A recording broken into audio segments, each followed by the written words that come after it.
বেতন পেয়ে বর আমাকে মিষ্টি খাওয়াতে নিয়ে গেল। মাত্র 180 টাকায় স্বপ্ন পূরণের গল্প শেয়ার করব আজ আপনাদের সাথে।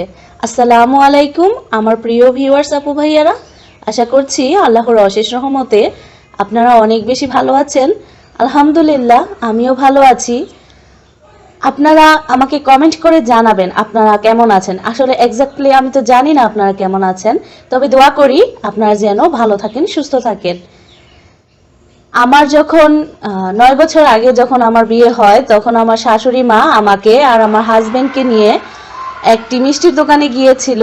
তো দোকানটার নাম ছিল প্রাণ বল্লভ মিষ্টান্ন ভান্ডার। তো সেখান থেকে গিয়ে তখন তো আমি অনেক ছোট ছিলাম। তো সেখান থেকে আমাকে একটা মিষ্টি খাইয়েছিল। তো নতুন বউ ছিলাম, তো তো আর আমি মুখ ফুটে বলি নাই যে মা আমাকে আরো একটা মিষ্টি দেন, আমার কাছে খুব আমি আরো একটা খাবো বা আরো দুইটা খাবো বা নিয়ে নেন বাসায় গিয়ে খাবো, সেটা আর আমি বলিনি। তো এক পিস করেই খেয়েছিলাম।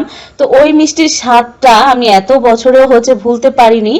তো আপনাদের ভাইয়া যখন বাহিরে ছিল, তো তখন আমি ওকে প্রায়ই বলতাম, মা যে আমাকে একটা দোকানে নিয়ে গেছিল না মিষ্টি খাওয়াতে, তুমি আসলে তুমি আর আমি একদিন যাব, গিয়ে একসাথে মিষ্টি খাবো। তো ও এসেছে 3 বছরের ওপরে হয়েছে, কিন্তু এখনো পর্যন্ত দোকানে যাওয়া হয় নাই, খাওয়াও হয় নাই। তো অনেক সমস্যা, অনেক অনেক কষ্ট, অনেক দুঃখ যন্ত্রণার মধ্যে দিয়ে অনেক দিন কেটেছে, অনেক বড় বড় দুর্ঘটনার সম্মুখীন হয়েছি।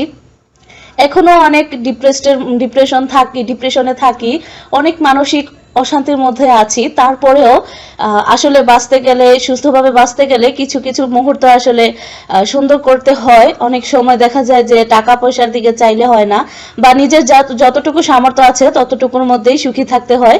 তো গল্প করতে করতে কিন্তু ভিডিওর অনেক দূর পর্যন্ত চলে আসছি। তো মা আমাদের গাছ থেকে অনেকগুলো পাকা আম পাঠাইছিল। তো আমি কিছু আম কেটে নিছি, ঘর দরজা ঝাড়ু দিয়ে নিছি। তো তাড়াতাড়ি করে কাজ করতেছি। ও যে আমাকে ওখানে নিয়ে যাবে মিষ্টির দোকানে, সেটা কিন্তু বলে নাই। কথা ছিল আমরা কাঁচা বাজারে যাব, আমি কিন্তু জানতাম না। তো ও বলতেছিল তাড়াতাড়ি রান্না করো, তাড়াতাড়ি যাব। তো এই ওখান থেকে যে আমাকে মিষ্টি খাওয়াতে নিয়ে যাবে, সেটা আর আমি বুঝতে পারি নাই। আর আজকে রান্না করব শুটকি, সাগরের শুটকি, বড় শুটকি, এগুলা ভুনা করা হবে। আর শেরপুটি মাছ রান্না করব।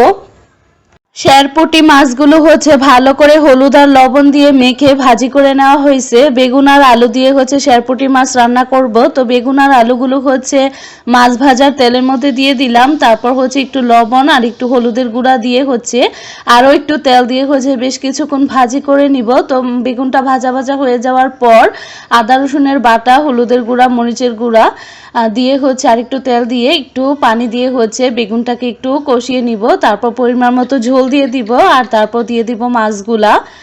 তো বেগুন দিয়ে শেরপুটি মাছের ঝোলের তরকারি রান্না করা হয়ে গেল। খুবই সিম্পল, একটু উপর দিয়ে ধনিয়া পাতা দিয়ে এখন নামিয়ে নিলাম। আর বড় ওই যে সাগরের যে বড় মাছের শুটকিগুলা ছিল, ওইগুলা তো থেতো করে নেওয়া হয়েছে। তো এখন পেঁয়াজ কুচি দিয়ে দিছি, তো তেল দিয়ে দিছি। তো পেঁয়াজ কুচি দুইটা মাঝারি সাইজের পেঁয়াজ কুচি একটু তেলের মধ্যে ভালো করে ভাজি করে নেওয়ার পর একটু পুরোপুরি ভাজা না, হালকা একটু সাদা রং আসার পর দিয়ে দিলাম সেই থেতো করে রাখা বা ছেঁচে নেওয়া শুটকিগুলা দিয়ে বেশিক্ষণ ভাজি করব না, যেহেতু সাগরের শুটকি এমনিতে একটু শক্ত থাকে আর কি। তেলের মধ্যে শুটকি অনেকক্ষণ ধরে ভাজলে এটা শক্ত হয়ে যায়। শুটকি কষিয়ে রান্না করলে মজা হয় ভাজার চাইতে। তো এখানে শুটকিটাকে 1-2 মিনিটের মতন একটু ভাজি করার পর হলুদের গুঁড়া, মরিচের গুঁড়া, লবণ দিয়ে দিছি। তারপর দিয়ে দিছি একটু পানি দেওয়ার পর কিন্তু আবার সাথে কিন্তু আদা রসুনের বাটাও দিয়েছিলাম 1 টেবিল চামচের মতো। এখানে কিন্তু আরও 1 কাপ পেঁয়াজ কুচি অ্যাড করেছি। তো পেঁয়াজটা উনে ভাজা ভাজা হয়ে একদম অল্প হয়ে যাবে, তো এই জন্য একটু বেশি করে অ্যাড করছি। আর শুটকিও তো অনেকগুলাই নিছি। তো এই তো পেঁয়াজটা দেওয়ার পর একটু কষিয়ে নেওয়ার পর একটু ঝোল দিয়ে দিছি। এটা যেহেতু ভুনা করব তাই বেশি ঝোল দিলাম না। তো পেঁয়াজটা আর শুটকিটা যাতে ভালোভাবে সিদ্ধ হয়ে যায় সেই পর্যন্ত অতটুক পরিমাণে দিয়ে দিছি আর কি। তো এই তো আমাদের শুটকি ভুনা প্রায় হয়ে এসেছে। তো যারা এখনো পর্যন্ত আমার সাথে আছেন, আমার ব্লগটি দেখতেছেন, আজকের ব্লগটি দেখে যদি একটু ভালো লেগে যায়, তাহলে প্লিজ আমার চ্যানেলটি সাবস্ক্রাইব করে একটি লাইক দিয়ে একটি মিষ্টি কমেন্ট করে জানিয়ে যাবেন আজকের ব্লগটি আপনাদের কাছে কেমন লেগেছে।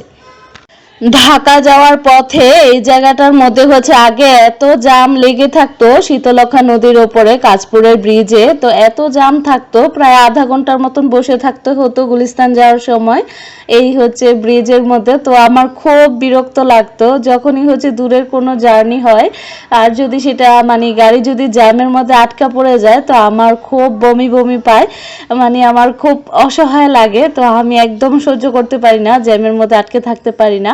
তো এই তো গ্রামে থাকি এই জন্য হচ্ছে এই অসহনীয় যন্ত্রণা থেকে মুক্ত থাকতে পারি আর কি। তো আমার কাছে খুবই ভালো লাগতেছিল, তো আমি হচ্ছে এই চতুর্দিকের পরিবেশটা একটু ভিডিও করে নিছি। এই ব্রিজটা এত সুন্দর লাগে আমার কাছে তো কি বলবো।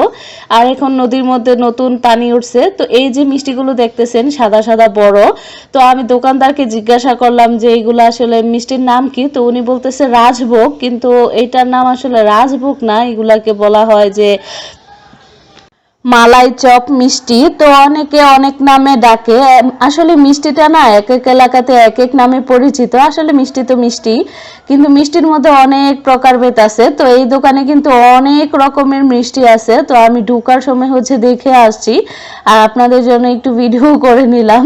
তো এই তো আমি হচ্ছে 2 পিস মিষ্টি খাইছি, তো পিস হিসাবে হচ্ছে 40 টাকা পিস আর কিনে আনলে হচ্ছে 550 টাকা কেজি। আর এই তো আমি হচ্ছে 2 পিস, প্রথমে 1 পিস মিষ্টি নিয়েছিলাম, তারপর হচ্ছে আরেক পিস মিষ্টি নিয়েছি আর আপনাদের ভাইয়া হচ্ছে 1 পিস খেয়েছে, ওর যেহেতু ডায়াবেটিক। তো এই তো আমি 1 পিস মিষ্টি খাওয়ার পর কিন্তু আরেক পিস মিষ্টি নিছি আর এখানে হচ্ছে 1 বাটি দই নিছি। তো দইয়ের দাম 40 টাকা, মিষ্টির দাম হচ্ছে আমি 2টা খাইছি 40 80 টাকা, আর ও হচ্ছে একটা খাইছে 40 টাকা। আর একটা পানির বোতল নিছিলাম 20 টাকার হাফ লিটার। তো কত পানি হচ্ছে খাই প্রতিদিন। তারপরে এই যে এখানে খেলার মাঠ, কত মানে ছেলেরা যে খেলে ক্রিকেট ফুটবল কত পানি এসে খায়। তো ঢাকা শহরে হলে হচ্ছে একটা ব্যবসা হয়ে যেত, তো আমরা তো আর ওই হিসাব করি না। তো আমি চিন্তা করতেছিলাম যে এখন হচ্ছে বাড়ির আশেপাশের যে মার্কেটগুলো আছে ওইখানে গেলেও দেখা যায় যে পানি কিনে খেতে হয়, কিন্তু আজ থেকে 3-4 বছর আগেও কিন্তু পানি কিনে খেতে হয় নাই। তো এখন কিন্তু মিষ্টির দোকানে বা রুটি পরোটার দোকানে গেলেও হচ্ছে পানি কিনে খেতে হয়। তো এগুলোর জন্য হচ্ছে আমরাই দায়ী, আমরাই পানির যে উৎসগুলো ছিল ওইগুলাকে ধ্বংস করতেছি, বিলীন করতেছি, এজন্যই আমাদের এই অবস্থা। তো যাই হোক, মিষ্টি দইটা একটু টকটক ছিল, মানে মিষ্টি কম ছিল আর কি। দইয়ের মধ্যে যতটুক মিষ্টি হওয়া দরকার ঠিক ততটুক ছিল না, একটু কম ছিল। আমার কাছে মিষ্টিটাই ভালো লাগছে। তো এই তো এত অল্প কয় টাকা দাম, অথচ এত দিনের মধ্যে একদিনও যাওয়া হয় নাই। তো সবাই ভালো থাকবেন, সুস্থ থাকবেন। আমার আজকের ব্লগটি ছিল এই পর্যন্তই। আপনাদের কাছে কেমন লেগেছে কমেন্ট করে জানাবেন। সবাই ভালো থাকবেন, সুস্থ থাকবেন। আল্লাহ হাফেজ।